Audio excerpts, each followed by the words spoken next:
Mesdames, Messieurs, bonsoir. C'est le 19h45. Voici le sommaire du journal.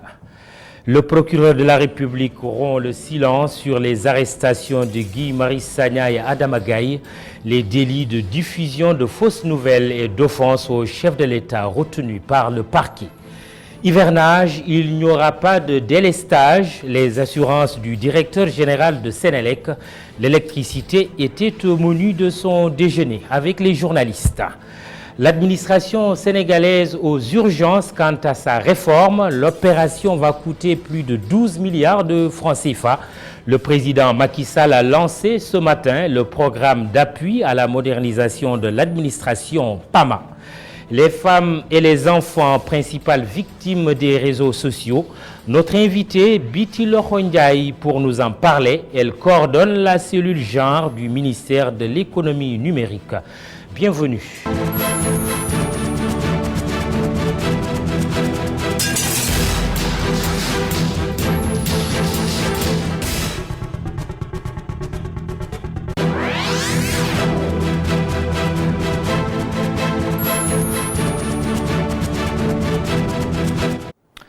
Affaire au pluriel. Adama Gaye et Guy Marius Sagna, le procureur de la République, lève le voile qui entoure les motifs précis de l'incarcération des deux activistes. L'article 80 du Code pénal est opposé au premier, tandis que le second est poursuivi pour diffusion de fausses nouvelles sur un supposé attentat terroriste contre le Sénégal. Récit Khalifa Diakhaté. Le communiqué est laconique et tranché, dicté selon le patron du ministère public par le souci, selon ces termes, de prévenir la propagation d'informations parcellaires et inexactes. Serigne Bassirou Gueye rappelle les motifs de l'arrestation de Adama Gaye et Guy Marius Sagna. Ce dernier, poursuivi, souligne-t-il, du chef de diffusion de fausses nouvelles, suite à ses déclarations selon lesquelles la France préparait un attentat contre le Sénégal. De telles déclarations, estime le procureur de la République, au-delà de leur caractère faux, de la psychose qu'elles créent, à ses yeux, peuvent avoir des conséquences graves sur la tranquillité et la sécurité des citoyens et des étrangers vivant au Sénégal. En ce qui concerne l'ancien journaliste, il lui est reproché, je cite, ses propos d'une indécence inouïe sur le président de la République. Fin de citation. Ces propos ont conduit à son inculpation sur la base de l'article 80 du Code pénal et pour offense au chef de l'État. L'activiste et l'ancien journaliste ont respectivement été arrêtés le 16 et le 29 juillet dernier. Depuis, ils ont eu droit à des vagues de soutien du champ politique comme de la société civile. Certains même voient en ces arrestations une entorse à la liberté d'opinion. Khalifa Diakhaté, autre actualité, l'électricité. Hivernage ne rime pas forcément avec délestage. Il n'y a pas de risque cette année. Le directeur général de Sénélec en donne l'assurance. Depuis quelques jours, il est fait état d'un possible retour des coupures de courant. Papa Mademba Biteye s'est voulu plutôt rassurant lors d'un déjeuner avec des journalistes et sur une hausse probable du prix de l'électricité et la créance de sa compagnie auprès de l'État du Sénégal. Le patron de Sénélec botte en touche. Le compte rendu de Moustapha Gabar Diop sur les images de Séléman Diallo. Les délestages ne reviendront pas de sitôt, contrairement à ce que certaines informations tendent à faire croire. De l'avis du directeur général de la Société nationale d'électricité, les capacités énergétiques couvrent largement les besoins des consommateurs avec 1130 MW générés cette année. Dans une opération de communication, Papa Mademba Biteye a tenté de rassurer les Sénégalais. Aujourd'hui, Sénélec dispose de suffisamment de capacités de production et nos centrales sont correctement alimentées en combustible. Donc il n'y a pas de risque de délestage. Et donc la qualité de service, si on n'a pas d'incident majeur, tel que sera maintenu jusqu'à la fin de la pointe, Inch'Allah. Interpellé sur la dette de la Sénélec vis-à-vis de l'État, le directeur général de la compagnie n'a pas voulu parler du montant en cause, mais a préféré aborder la relation privilégiée entre les deux parties. L'État a soutenu Sénélec depuis 2012 en faisant des subventions d'investissement, en faisant des subventions d'exploitation. Et aujourd'hui, l'État continue d'apporter son soutien à Sénélec chaque fois que Sénélec veut monter des projets majeurs. Donc entre deux acteurs de cette nature, moi je pense qu'on ne peut pas parler de dette. Et aujourd'hui, c'est une situation particulière qui s'est produite et le ministère des Finances, que je remercie au passage, a pris les dispositions pour que la situation puisse revenir à la normale et que l'exploitation et la qualité de service ne puissent pas en souffrir. Au sujet du renchérissement supposé des coûts de l'électricité, le patron de la Sénélec explique que ce dossier est du ressort de la Commission de régulation de l'électricité. Fumée noire et circulation bloquée, c'est le décor qui s'est offert en début d'après-midi sur la VDN, un axe routier très fréquenté de Dakar. Les étudiants orientés dans les universités privées ont manifesté contre la précarité de leur situation. Quelques heures auparavant, ils ont organisé un rassemblement pacifique, cette fois devant l'université Cheikh Anta Diop de Dakar. Ils demandent à l'État de payer la somme due aux établissements, une dette qui empêche ces étudiants d'étudier en toute quiétude. Matar Nguer, Augustin Manga. Le collectif des étudiants orientés dans le privé a bloqué l'avenue Cheikh Anta Diop de Dakar ce matin. Quelques minutes après, la police réagit.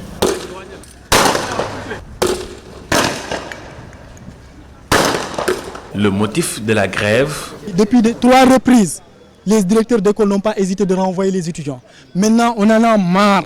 C'est pourquoi on a choisi maintenant de descendre sur le terrain. C'est ça l'objet de notre descente aujourd'hui. Si le ministre, par exemple, le directeur ou par exemple le président de la République avait un enfant envoyé dans le privé, il ne va pas faillir à sa mission comme ça. On sait que l'État peut payer. Il n'a qu'à payer, on retourne dans les salles. C'est justement ça. Les étudiants menacent de passer à la vitesse supérieure si l'État ne réagit pas. Nous sommes en train de coordonner avec toutes les universités privées du Sénégal qui reçoivent des étudiants de l'État. On ne va pas accepter à ce que les gens soient à l'aise et que nous sommes en difficulté. Or, nous sommes des Sénégalais. On n'a pas intention de faire du mal à qui que ce soit. Contre qui que ce soit, je dis bien. Mais justement, l'essentiel en est qu'on bloque le système pour que toute la population sénégalaise sent ce dont on est en train de souffrir. Dans le domaine du ciment, il est aussi question d'argent. Une hausse de 5 000 francs CFA est désormais appliquée sur la tonne. Le prix passe de 60 à 65 000 francs. L'occasion de jauger le marché de la construction. La mesure en désole plus d'un. Cher Sall. 5 000 francs de plus sur le prix de la tonne de ciment. Les commerçants sont pris au dépourvu. Cette hausse du prix, c'est pas normal, c'est anormal. Et puis au Sénégal, on a 3 usines. C'est pas normal qu'on augmente le prix du ciment comme ça. La tonne, moi, je l'achetais à 60 000 et on vient juste de m'annoncer que maintenant c'est à 65 000. C'est vraiment difficile pour nous commerçants. Le prix du ciment est vraiment trop cher au Sénégal. Et moi, je ne comprends pas comment ça se fait que le prix est plus élevé au Sénégal que dans la sous-région. C'est incompréhensible. Cette hausse est constituée de la taxe de 2017 de 3 000 francs reconduite et d'une redevance de 2 000 francs pour le programme annuel de 10 000 logements. Et tout sur la tête du consommateur. Le sac, il va nous quitter normalement pour les consommateurs 3 250. Ça coûtait 3 000 ou 2 900. Évidemment, cette hausse va se répercuter sur toute la chaîne de distribution, notamment le transport et même au niveau des revendeurs et des consommateurs. Pour une production de 6 millions de tonnes, l'État espère des rentrées d'au moins 30 milliards de francs CFA. Parallèlement, 2 des 3 cimenteries du pays affirment avoir connu des résultats négatifs en 2018. Peut-être une façon de justifier aussi cette hausse.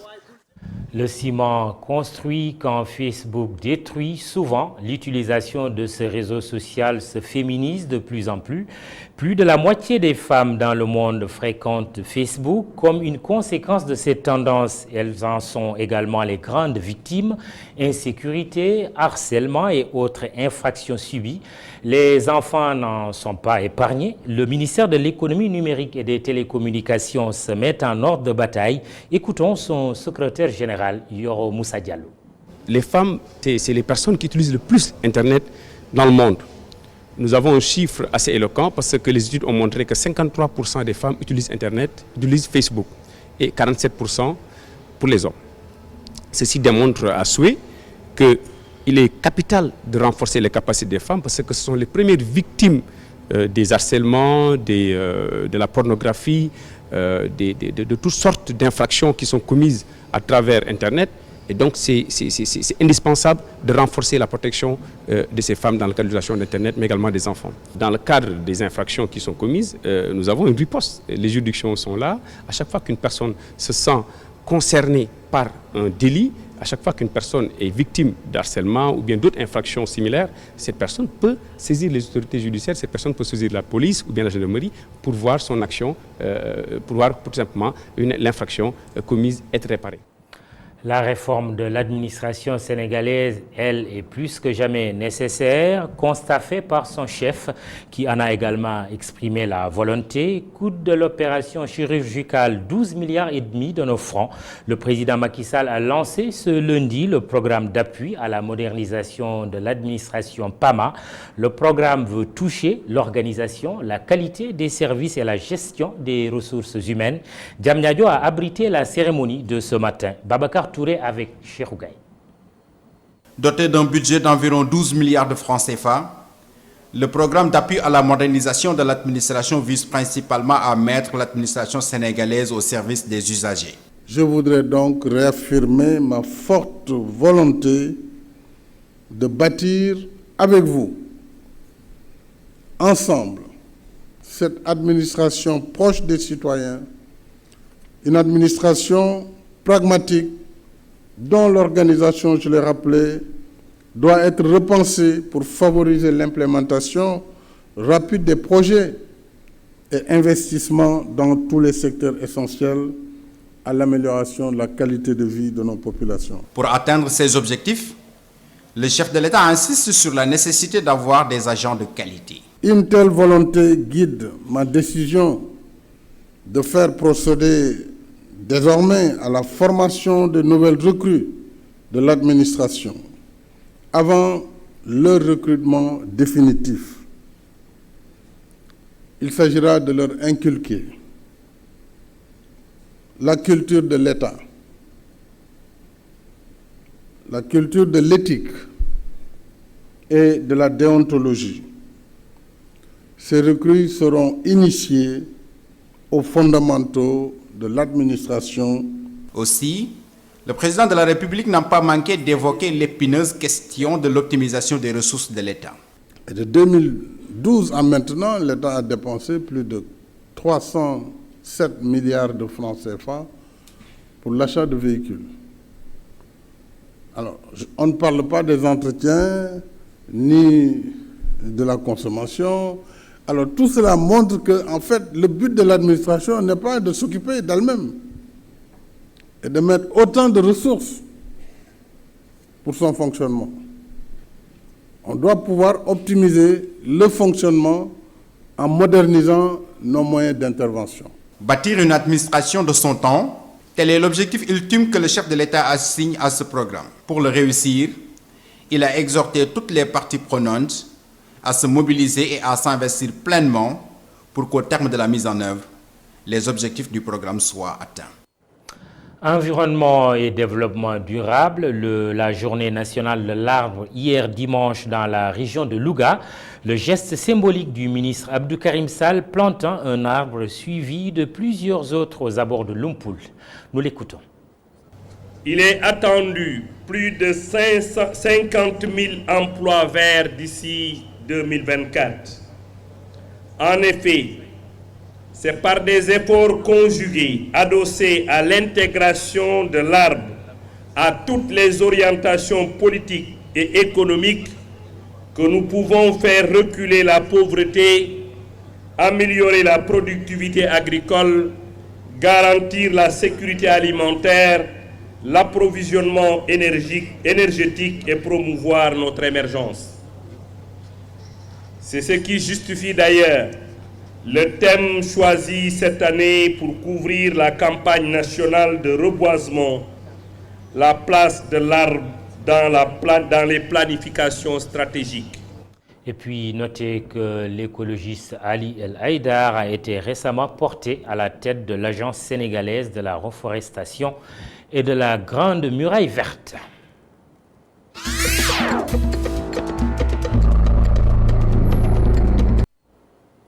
L'actualité internationale, l'Égypte compte ses morts dans une explosion. Ce tour du monde nous amènera également en Somalie, en Syrie et en Inde. New Delhi qui renforce sa tutelle sur le Cachemire.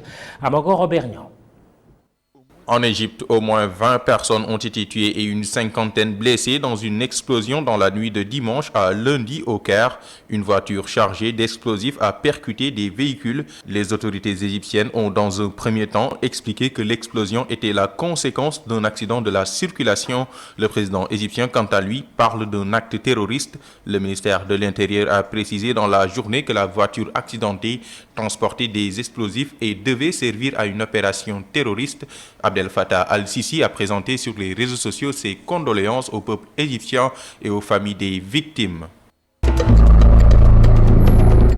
En Somalie, 2 militants Chebab ont été exécutés ce lundi à Mogadiscio par les services de sécurité. Ils sont reconnus coupables de meurtre de 13 personnes.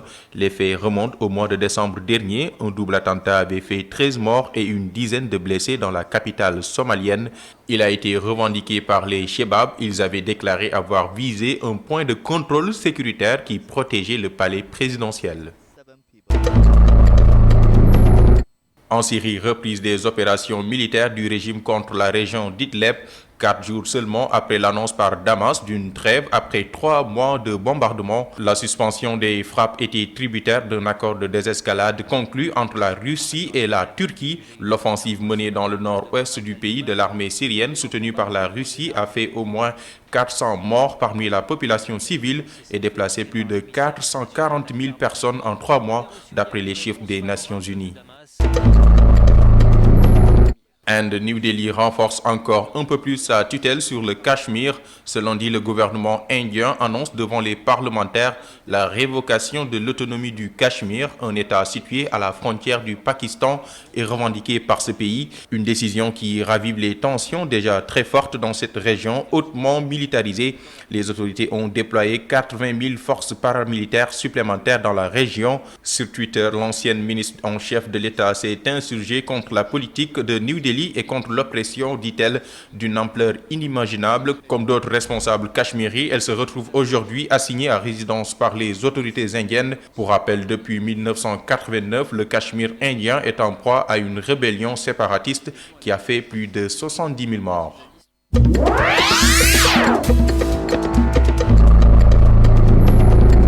Reportage du jour. Quand les réseaux sociaux relaient une action positive, la photo est largement partagée.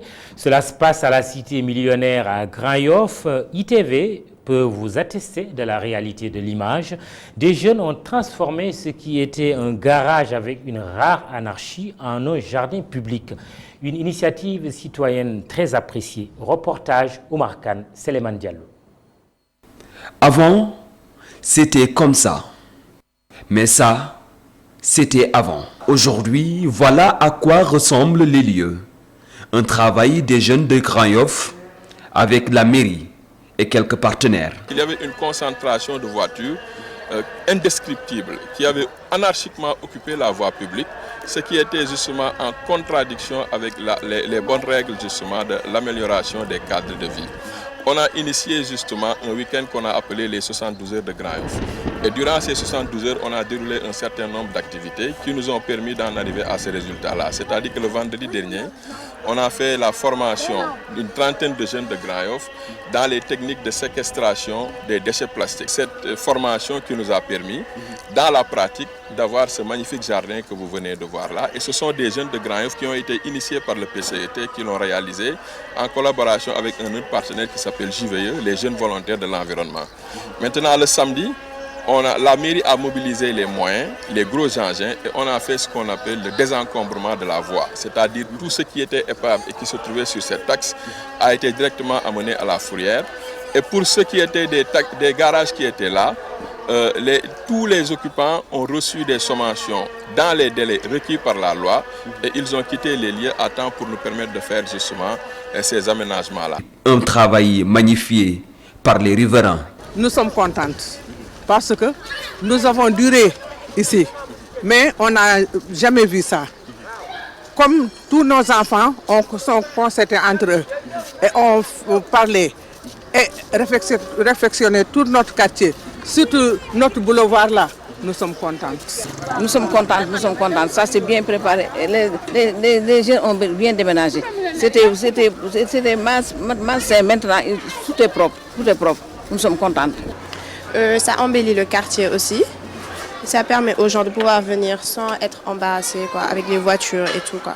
Ça crée un environnement plus propre et plus embelli.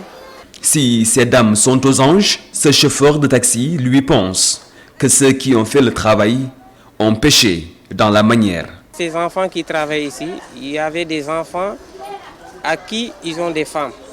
Tu vois, il y a des enfants qui travaillent, qui gagnent. L'argent qu'ils gagnent là, ils les amènent au village pour donner ça aux parents. Tu vois, on ne sait pas comment ils vivent là-bas. Maintenant, moi, ce qui me choque, c'est que la sommation est venue, la durée qu'on leur a donnée, la durée c'est presque une semaine ou plus. Alors qu'à mon préférence, j'aurais dû préférer qu'on leur donne une sommation à peu près un mois ou un mois plus, ou qu'on leur dise que on va vous donner une sommation. Mais on va un événement comme la Tabaski. Maintenant, quand vous revenez à la Tabaski, il faut aller chercher quelque part parce que nous avons besoin de cet espace pour faire ça une grande place publique. Si aujourd'hui, Roguissar et ses petites sœurs ont la possibilité de se promener dans ce jardin, juste derrière leur domicile, et Modou de se prendre en selfie, tel n'était pas le cas il y a une semaine. Comme quoi, tout est question de volonté. Un exemple à suivre.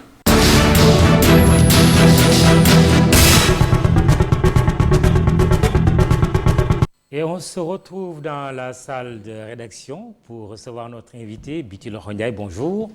Vous êtes la coordonnatrice de la cellule genre du ministère de l'économie numérique et des télécommunications. Mais on voit quand même dans ce reportage que les réseaux sociaux ont quelque chose de positif. Malheureusement, beaucoup de choses négatives. Aujourd'hui, il est question de la sécurité des femmes et des enfants sur Facebook notamment. Pourquoi les victimes sont de plus en plus des femmes et des enfants? Merci beaucoup Mamadou de me donner l'opportunité de parler d'un sujet très très important. En fait, les femmes et les enfants sont parmi les victimes d'Internet tout simplement par manque de culture numérique.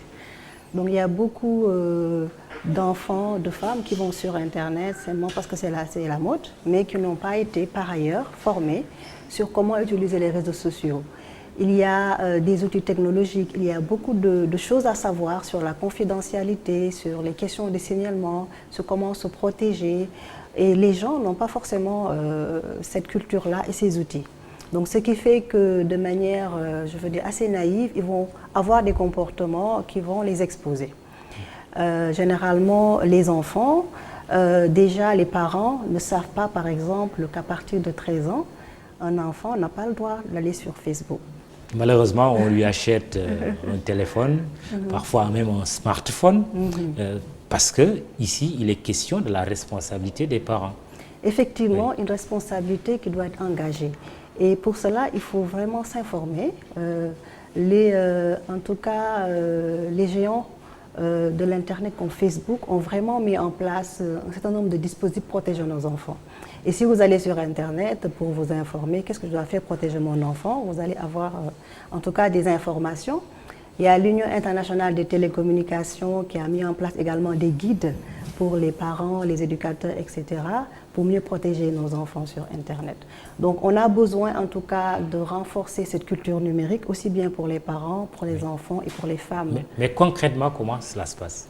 Bon, la première chose qu'il faut savoir, c'est vraiment, on peut donner des conseils basiques. Hein.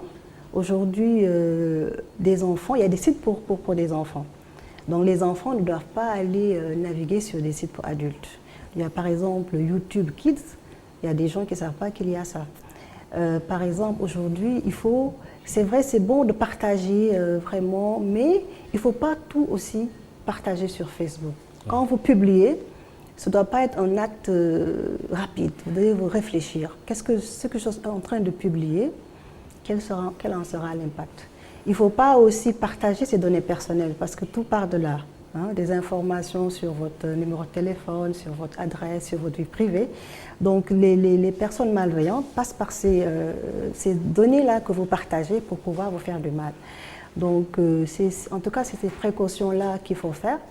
Mais il faut aussi reconnaître que si par mégarde, vous avez été exposé à des crimes ou vraiment vous avez été victime, il y a quand même un dispositif juridique très très fort qui a été mis en place et une législation très forte pour vraiment après en tout cas sévir. Vous anticipez un peu ma question qui était de savoir, est-ce que vous privilégiez la sensibilisation sur la répression par exemple? C'est vrai parce que, vous savez, les choses qui vont se passer sur Facebook, sur Twitter vont être très rapides et l'impact va être très, très, en tout cas, dur pour la personne. Donc, et tout le monde sait que la justice est assez lente. Donc, vraiment, la sensibilisation, c'est vraiment la priorité. Parce que et comment ça se fait, le mécanisme de sensibilisation? Voilà. Déjà, pour les enfants, déjà, c'est mis en place. Il y a un plan d'action national pour la protection des enfants. Et qui est vraiment un plan d'action multi-acteurs. Il y a beaucoup d'acteurs comme la Commission de protection des données personnelles, il y a le ministère de l'Intérieur, le ministère de l'Éducation, notre ministère de l'économie numérique qui a eu à faire des actions de sensibilisation. Ils sont partis à Tamba, Kolda dans les établissements. La CDP a rencontré les élèves, leur a parlé en tout cas des dangers, leur a donné des outils. Il y a des supports de communication qui sont en train d'être diffusés. Il y a Sonatel avec son programme Better Internet for Kids aussi, qui sensibilise les enfants, les parents, les magistrats, le secteur juridique aussi a été sensibilisé et alerté pour vraiment prendre en charge ces problématiques-là. Alors, il y a un chiffre, 53% des femmes dans le monde aujourd'hui visitent les réseaux sociaux. Pourquoi cette tendance? Vous avez la réponse? Pas vraiment. On peut peut-être interpréter, essayer d'interpréter. Nous savons tous que les femmes sont socialement actives, plus que les hommes. Nous sommes dans la vie réelle, c'est les femmes qui sont au cœur de toutes les activités sociales. Et les réseaux sociaux, c'est vraiment pour partager, vraiment pour parler avec ses amis. Donc, on fait l'interprétation que je peux donner de manière primaire, en attendant d'avoir des études, en tout cas spécifiques sur ces questions, c'est peut-être cette propension-là des femmes à communiquer, à partager, qui fait qu'elles sont plus nombreuses sur les réseaux sociaux. Je vais vous coller un peu, Biti Loxo Ndiaye sur les réseaux sociaux. C'est pour chercher quoi en priorité? Moi, la première chose que je cherche, c'est des relations professionnelles. Donc ma présence sur les réseaux sociaux, c'est plus pour partager mon expérience professionnelle, partager des informations pertinentes dans le cadre de mon travail, nouer des relations, des partenariats, voilà, se connecter avec les personnes de mon centre d'intérêt dans le cadre de mon travail. Et il y a cette journée internationale aussi de la sécurité des enfants dans les TIC qui est célébrée chaque mois d'avril. Oui, c'est précisément la journée internationale des filles dans les technologies de l'information et de la communication qui se déroule tous les 4 jeudis du mois d'avril. Pourquoi cette particularité? Déjà, c'est vrai que les femmes sont nombreuses sur les réseaux sociaux, mais dans la pratique, dans le secteur du numérique, parmi les professionnels, les femmes sont sous-représentées. Donc cette journée, c'est vraiment, il faut pousser les filles à aller dans ce secteur-là, et qui est un secteur en pleine croissance parce que c'est un secteur qui produit beaucoup d'emplois. Oui, le but, ce n'est pas de dire attention, détournez-vous de Facebook, c'est de leur dire allez-y parce qu'il y a des choses à y faire, mais faites attention. Effectivement, le numérique, pour nous, c'est un levier d'autonomisation, aussi bien pour les femmes et les jeunes, mais pour pouvoir garantir ces confiances numériques. Parce qu'il y a des personnes, il y a des femmes qui ont peur d'aller sur Internet. Alors, elles sont en train de rater beaucoup d'opportunités. Donc il faut aussi les rassurer pour leur dire qu'il y a quand même des mécanismes qui sont mis en place pour les protéger et vraiment les amener à mieux utiliser le numérique pour leur autonomisation, pour trouver de l'emploi, pour trouver des partenaires, pour faire des affaires.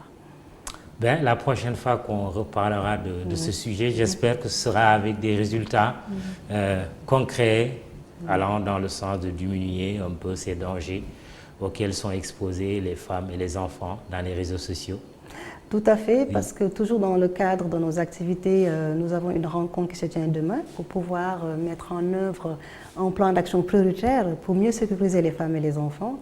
Et nous espérons dans les prochains jours et années pour en tout cas vous présenter des résultats d'impact concrets par rapport à ça. Très bien, rendez-vous est pris. Merci, Biti Lokho Ndiaye. C'est moi qui vous Vous remercie. coordonnez la cellule genre du ministère de l'économie numérique et des télécommunications. C'est tout pour ce 1945.